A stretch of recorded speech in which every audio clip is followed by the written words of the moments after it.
So ayan mga kaparmer, magandang araw sa inyong lahat. Ngayon mga kaparmer ay tatanim naman ulit tayo ng saging. So ito yung tatanim natin mga kaparmer. Ganitong saker ang ating pinili mga kaparmer. So tanim tayo dito mga kaparmer. Yan. So,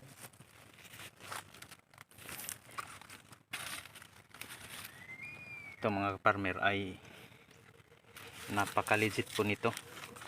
Ganitong klase na saker ito, may udlot dito. Ito hindi pa bumubuka yung kanyang dahon. Ito ay legit talaga ito, na mabubuhay talaga ito. 100% ito mga kaparmer pag ganitong klaseng saker ang napili mo.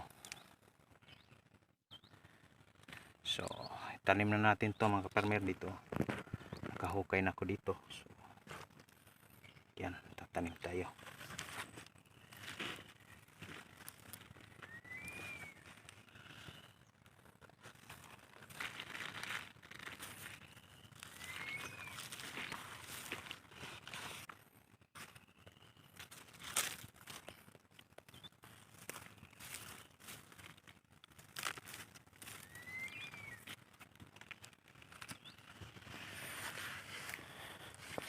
Ito na tayo sa kabila ang kaparmer.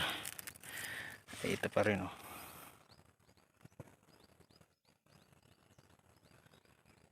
May udlot pa rin oh. Hindi pa nakabuka yung kanyang udlot, yung dahon niya. So ito talaga ang 100% mga kaparmer ito. Bubuhay talaga ito mga kaparmer.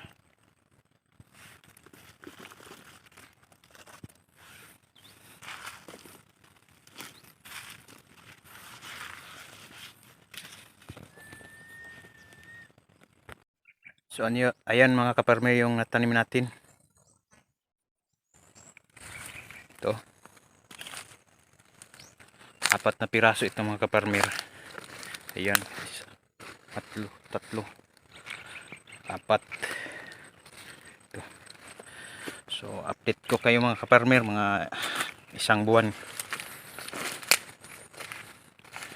Papakita ko sa inyo kung mabubuhay talaga ang ganyang uri na saker.